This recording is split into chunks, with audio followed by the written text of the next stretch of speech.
सहारनपुर में कल जो हुआ वो बहुत ही खराब था।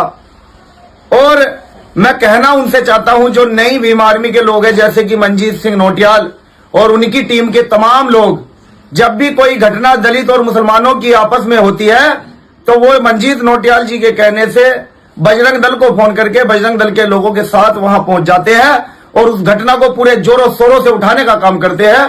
फिर उसको बढ़ा चढ़ाकर बताया जाता है और सीधा टारगेट भाई चंद्रशेखर आजाद और भीम आर्मी भारत एकता मिशन को किया जाता है।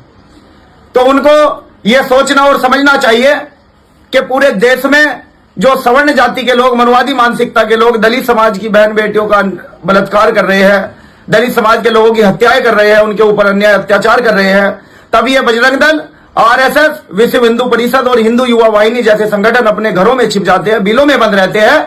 इनका हिंदू वोटर नाराज ना हो जाए इसलिए ये सवर्णों के खिलाफ कभी नहीं बोलते और दलितों पर अन्याय चुपचाप देखते रहते हैं।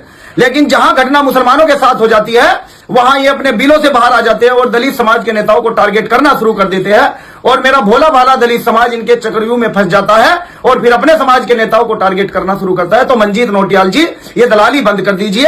आप इनसे मिलकर के, बजरंग दल के लोगों से मिलकर के आप ये हम लोगों का भाईचारा खराब ना करें। और इतनी हिम्मत और इतनी औकात किसी की नहीं है जो सहारनपुर जैसे जिले में दलित समाज की बारात को रोक दे। ये मुसलमानों ने जो घटना को अंजाम दिया है उनको भी शर्म आनी चाहिए, मुस्लिम नेताओं को, जो हमारे साथ खड़े होकर के मुस्लिम और दलित एकता की भाईचारे की बात करते हैं। और ये जो सांसद बने बैठे हैं, पिछली बार फजलुर रहमान थे और अब की बार इमरान मसूद है। बेहट विधानसभा से जो विधायक है उमर अली खां, अगर उनको लगता है कि दलितों पर इस तरह अन्याय होता रहेगा और वो चुप रहेंगे और दलित देखते रहेंगे, दलित सहते रहेंगे, तो वो गलत है। भाई बजरंग दल के लोगों अपने घरों में रहो, हमें किसी की जरूरत नहीं है। हम इतने ताकतवर और सक्षम लोग हैं, हम घर में घुसकर जवाब देना जानते हैं। लेकिन हम शासन प्रशासन पर भी भरोसा रखते हैं।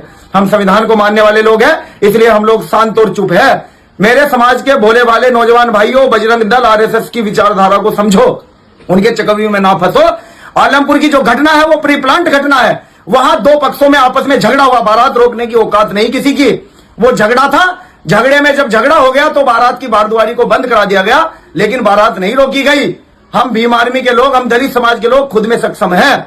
आप लोग अपनी राजनीति बंद करिए और हम जाएंगे पूरे दल बल के साथ। मुकदमा बाद में, पहले हम ऑन द स्पॉट फैसला भी करना जानते हैं।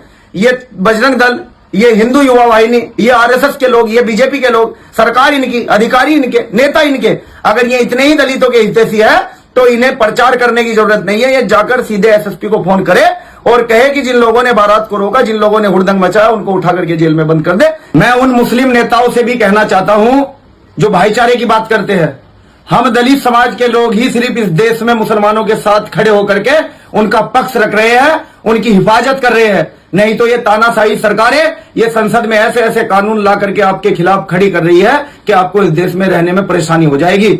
अब आप अपने लोगों को समझाओ, अपनी जमात को समझाओ कि दलितों पर अत्याचार मत करो, हमारे साथ अन्याय मत करो। नहीं तो जिस दिन दलित समाज के लोगों ने ये ठान लिया कि भाई ये हिंदू और ये मुसलमान मिलकर के सब हम लोगों को मारने पीटने का काम कर रहे हैं, तो उस दिन तुम्हारे लिए बड़ी मुसीबत हो जाएगी। मेरे भाइयों, हम भीम आर्मी के माध्यम से आपको ये समझाना चाहते हैं कि या तो आप खुद सुधर जाओ, नहीं तो अगर भीम आर्मी भी तुम्हारे खिलाफ खड़ी हो गई तो हमने तो उन लोगों को घर में घुसेड़ दिया जो लोग खुद को बाहुबली बताते थे। तुम तो फिर भी इस देश में पीड़ित हो, अल्पसंख्यक हो। अब अपने अंदर सुधार करो और पुलिस प्रशासन भी दोषियों के खिलाफ कड़ी से कड़ी कार्रवाई करे।